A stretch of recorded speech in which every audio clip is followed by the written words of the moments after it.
Right. Good morning, everybody. This is Shazia from the UK. It's 8 a.m. and we keep changing our times to meet the needs of our guests. So with me today, I have Dr. Inga Olari. And as we know, Empower Her is about empowering to create a community to support other women through stories so that they can too achieve what they want to achieve in life.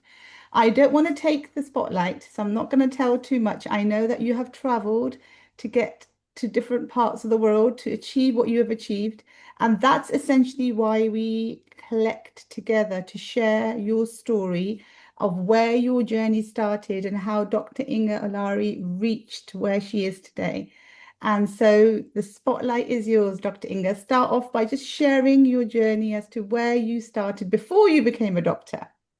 Thank you so much, Dr. Shazia. It is my honor to be in your podcast, and I'll be very happy to share my life story before I became a doctor. So, originally, I'm from a very small country located in East Europe, which is Republic of Moldova. I have been born in Russia, but when I was 6 years old, I came to my home country with my parents.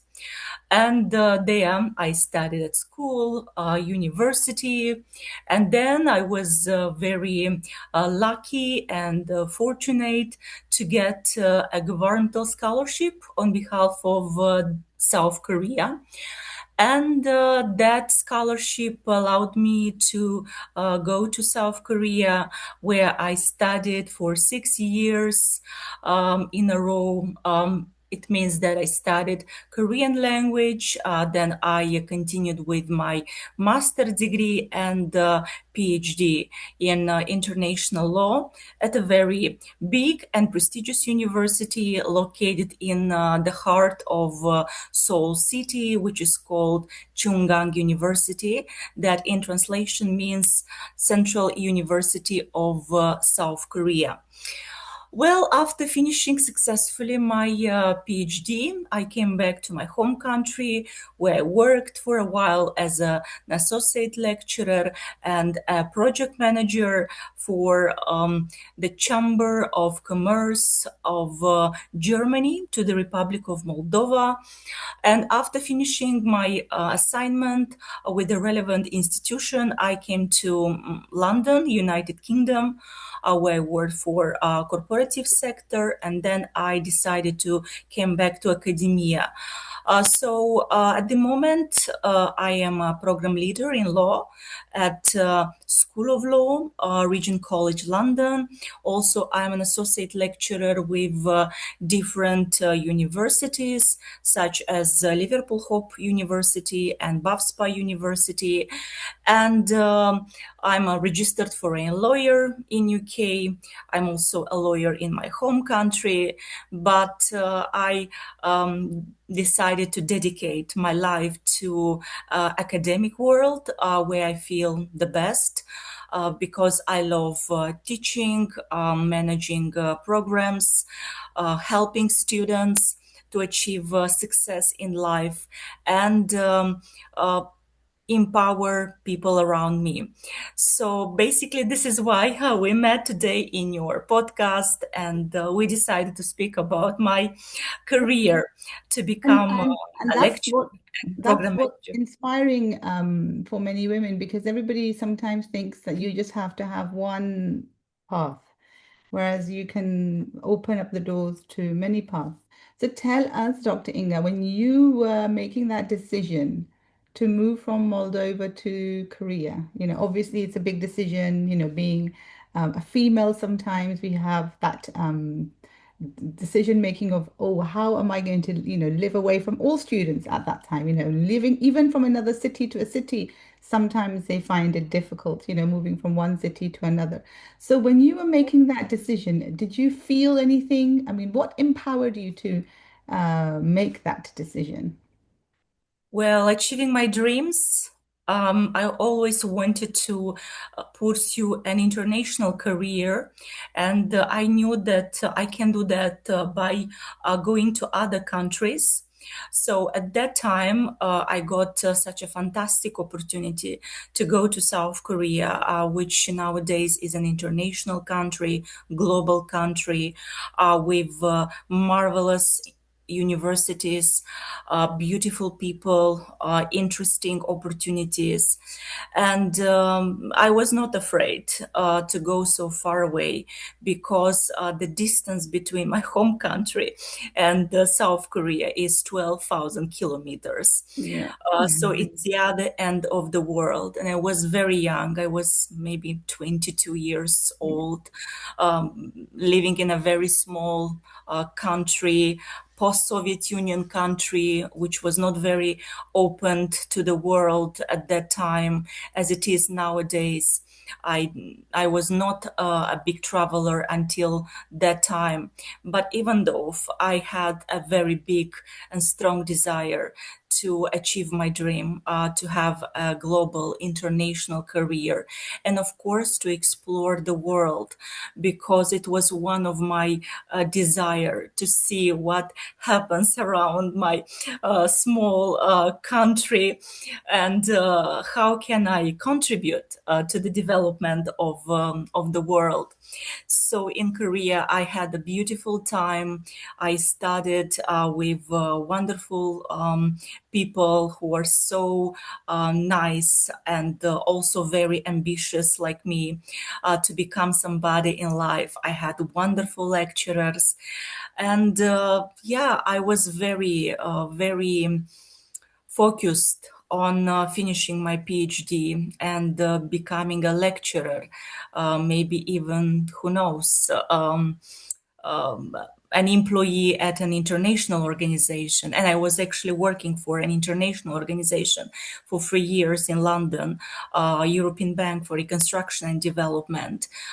So it was very interesting, and I do not regret a minute that I decided to cover such a long journey to achieve my objectives, my dreams. Of course, and when before Dr. Inga, when Inga was a small girl, because I share this, so I like to ask because I feel the same from how I grew up. What inspired you to become ambitious? Because you know what happens, some of us become ambitious, some of us Yes. become complacent. You must remember your friends, how many actually are still perhaps in that same comfort zone. Others have extended, expanded. So, what made Inga, that young girl, feel so ambitious to go out in the world? Because one thing is common in all of my sessions, that big goals. All the women that have achieved something had big goals without knowing how they're going to get them, but in their heart, they had this dream. So, when Inga was a young girl, tell us what inspired her? Well, I Who think that inspired I her? was I was born being like that. Maybe I was more ambitious than other fellows at a very young age because I was studying very well at school. I was also very active. Uh, Involving myself in different extracurricular activities. Also, my parents are lawyers, and they also inspired me to follow the same career like them.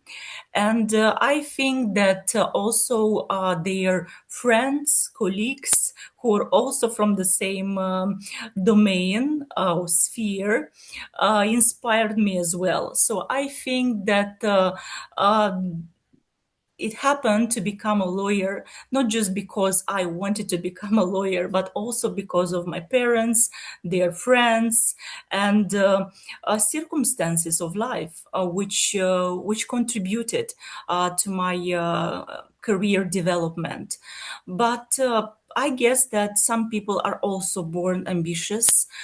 They are born, to desire more in life than I others. agree.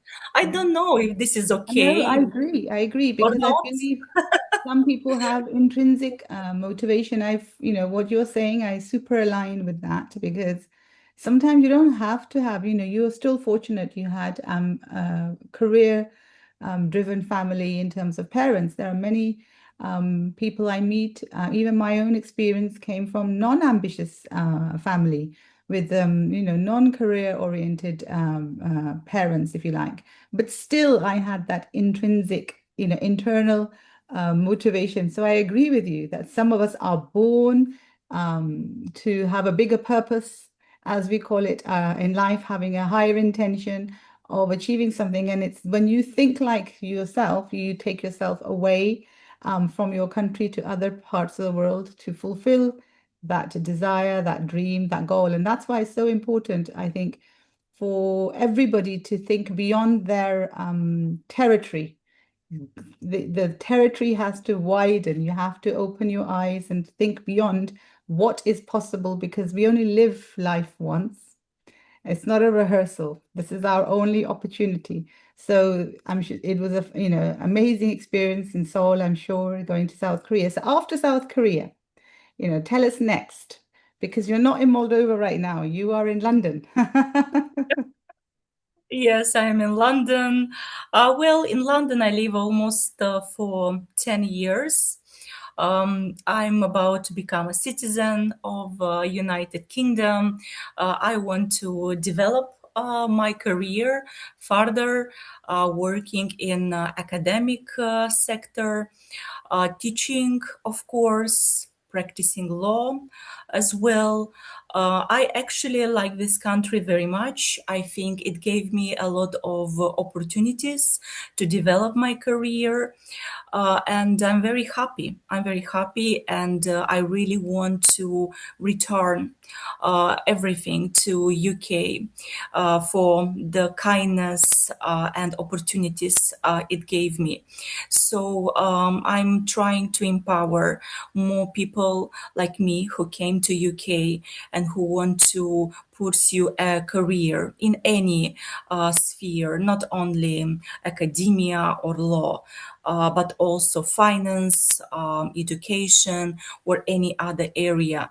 And I just want to tell them that everything is possible in life if you work hard, if you believe in yourself, and if you believe in your dreams and you don't give up, even if sometimes it's difficult and you think that maybe you'll never achieve the targets or objectives you have, but you should not give up and always move on and believe in yourself.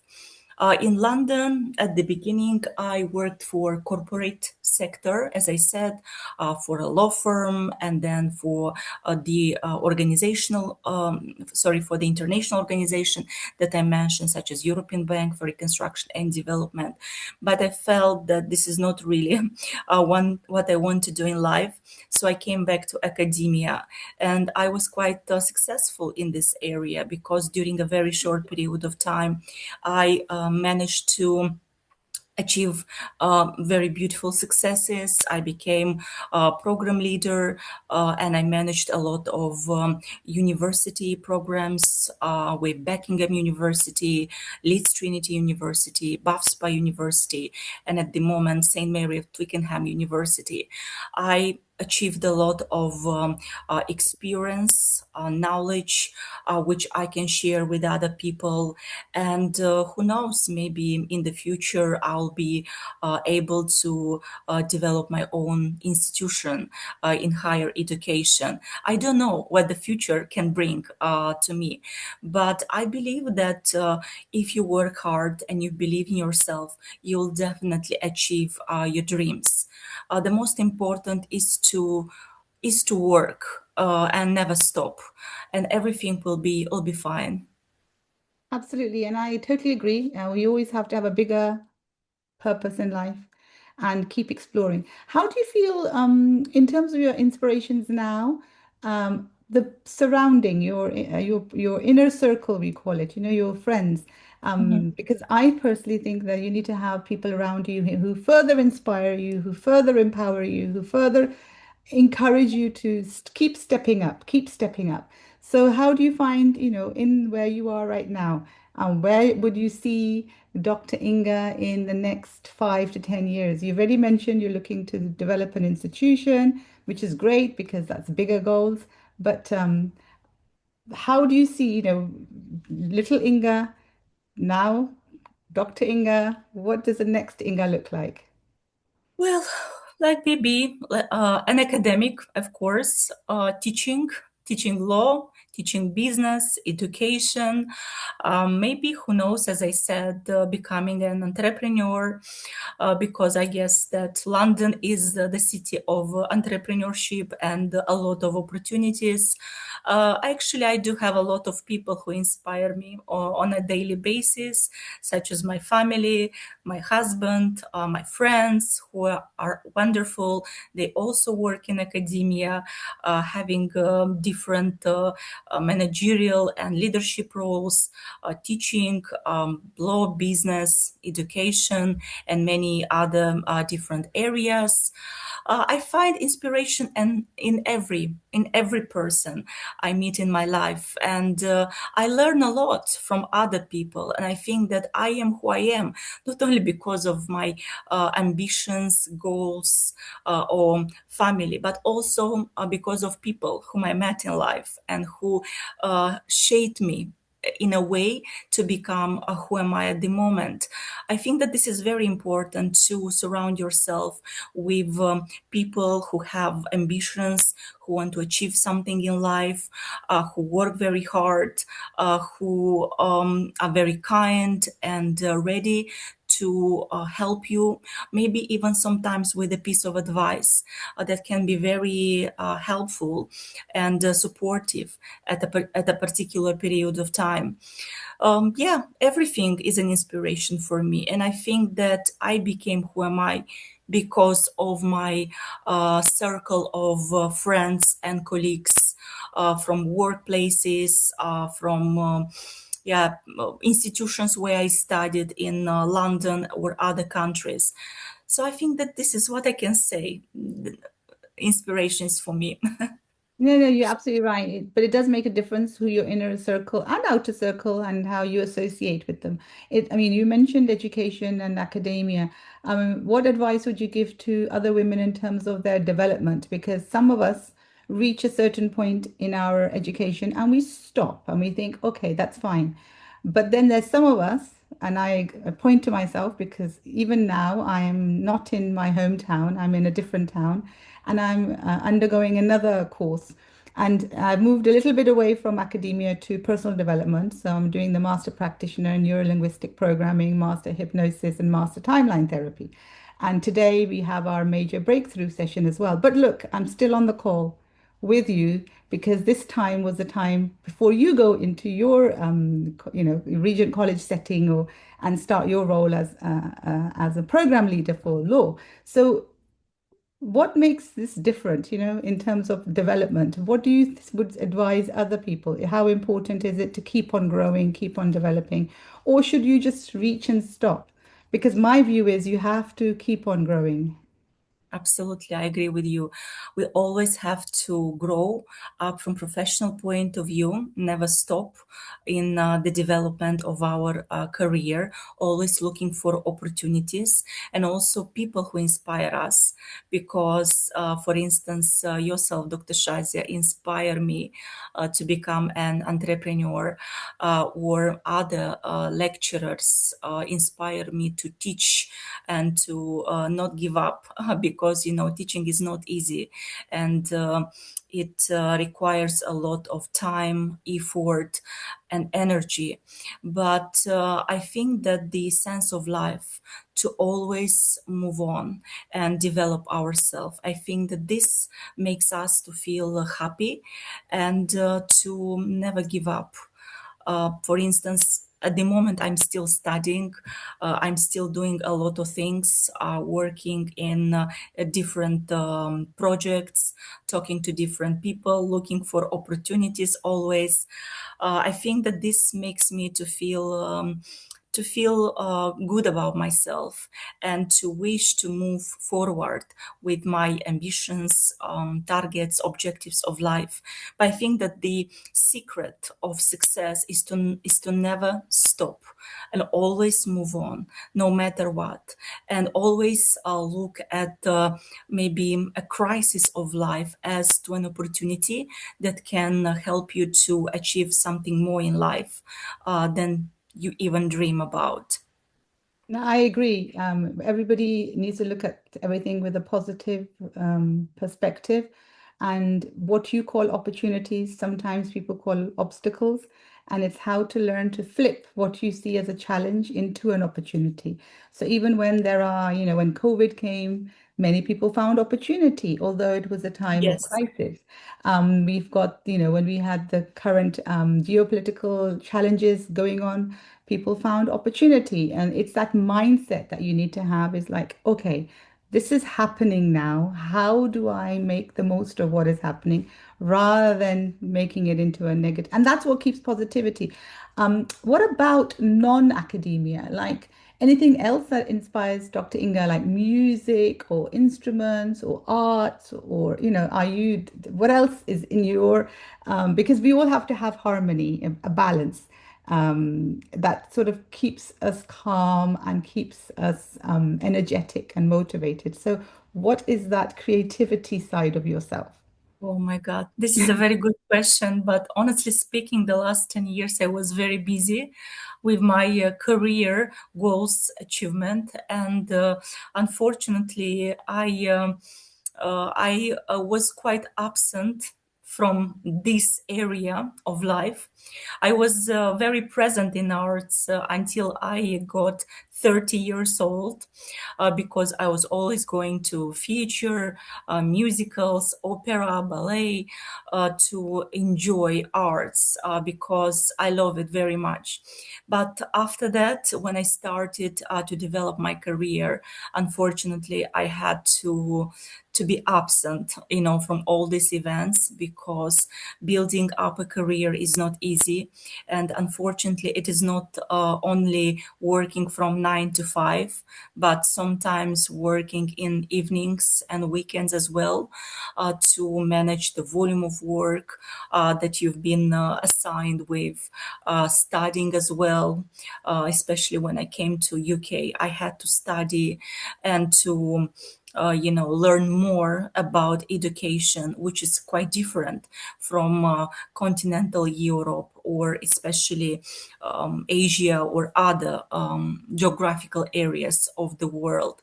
So, to be honest, Dr. Shazia, I didn't have time to enjoy arts, even if London is a very cultural city with splendid features. Places to go and enjoy yourself. But I guess that someday, I will become again an attender of all these events, and I'll enjoy all the arts events happening in London. However, to be honest, at the moment, I'm more attracted of symposiums, forums, conferences where I Yeah. participate either as a speaker or just as a participant because Mhm. I want to meet new people, interesting people with great ideas, with great knowledge that I can get inspired of and implement that into my professional life. So recently, I've been to a lot of symposiums and conferences where I've been either as a key speaker or just as a participant. And to be honest, I've learned a lot from people who have been there. And I actually intend to continue going to more forums and events, especially in education, law, and business, entrepreneurship as well, to learn as more as possible because I believe that with people, you can expand your horizons, knowledge, and even find great opportunities. So I think that at the moment this is my hobby. To Yeah, and that's great because that's the creative side there is just networking and getting out and meeting. But sometimes it's just simply music. I mean, sport health, because when we Yeah, of grow course. in our any field of life, and I know that we had a wonderful lady from Spain last week, and she was talking about holistic health and yoga, and it all starts if we keep our mind healthy and our body healthy, Yes. then everything else is healthy. But we get driven into our goals and dreams. And sometimes we can forget about this vehicle that we are looking after. So you need to help it slow down, fuel it with some creativity, even if it is just walking, Yes. because it'll give you back that extra energy to accelerate. I always use the example of Stephen Covey's 12 Habits of Successful Leaders. And the last one is sharpen your saw. And otherwise, you're axing away, and you could just not grow as fast as you want to, but giving yourself some time. And we women are guilty of doing that, I feel, that we keep pushing, and push the rest or the calming, soothing, sharpening your saw time to the back burner.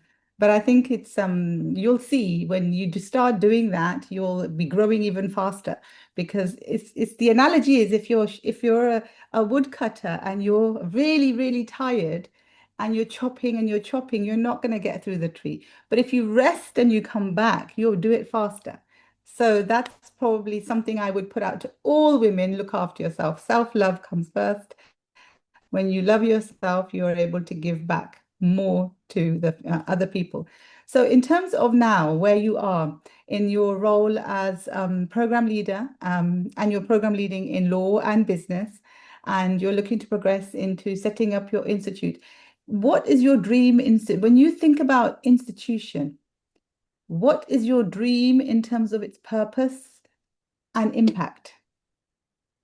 Well, when I said about institution, of course, it's one of my dreams. It's not yet an objective or a target. I was just like wondering what if I could set up an institution in the future. But when you set up an institution, you really want to offer quality. You want to develop new personalities. You want to help people to develop their career and to have a successful professional life. I'm thinking about this, but this is a target objective for the future. So at the moment, I'm just, focusing on my career of a program leader in law and business, lecturer, and of course, participant of different conferences and forums where I can be a key speaker and meet new people and learn a lot from them. But I think when you have such a big goal as setting up an institution, you definitely want to produce an impact on people who will join that institution. And you want them to become successful and to offer them the best of your experience. And yeah, this is what I can say, to be Yeah. honest. And when you what I always say is if the mind can conceive it, you can achieve it, like Henry Ford and Napoleon Hill both have said. And it's just a matter of yes, it's a dream. Once you write it down, the dream becomes a little bit more sticky. A goal then when you start putting timelines in place. But that's not that you already, I personally, from my experience in life, once you have it in your head, it happens. You've already told your unconscious mind and the universe this is something you want to achieve. And that's if you go back into your life and think about your traveling experience, your studying experience, it all started with a desire in your heart, soul, and Yes. mind. And then it became, and if you didn't have that desire, it may not have happened. And I think that's really, really important to think big. Your goals, your dreams need to be so big that they should scare you. Because if they don't scare you, they're not big enough. And imagine if you only achieve 50 to 75% of it, it's still big. So you've got to put that in place. But I know you and I planned the time because now you'll be going to your set. How far do you live from where you the organization that you work in? Well, not very far. I live in East London, but the institution for which I work is located in central London, so not far, maybe like, Yeah. So, 30 ladies and minutes. gentlemen, yeah, thank you for joining us to listen to Inga's story, because now she is, this is her dedication again, the commitment, I would say, that I'd love to appreciate, because many people look for their comfort when it comes to anything. But here, ambitious women fit it around their commitment, and they will make themselves uncomfortable to just present. And I really, really love that we go out of our way. So, it was early compared to what we usually do. Normally we do 6 p.m., 8 p.m. But I always said that we try and fit around. But the beautiful thing is we record it and it gets out, because that's what technology is doing with us today. So thank you so much for joining us. I know some of just coming in towards the end as people, because Australia is now waking up, and I've seen somebody from Australia join. However, it's been an absolute pleasure listening to your story. And this is our last episode, which Dr. Inga was able to capture for this season, because we're going to give 1 week a break on a Wednesday and restart for those of you who come regularly. Like I can see Sayed and Carmen. Mindset Matters will start.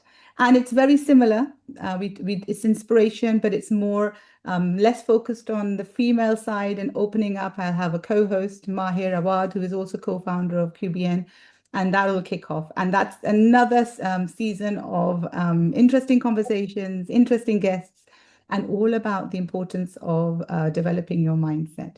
So thank you to everybody who joined. Thank you, Dr. Inga. I'm sure you're going to quickly rush off to where you have to go. And I wish everybody a pleasant day, if it's day, evening, if it's evening, and see you again soon. Take care. Thank you for your Thank heart, you. and have a lovely day. Empower her. Thank you. Thank you very much. Have a Thank nice you. day. Thank you. Thank you. Bye-bye. Thank you. Bye-bye.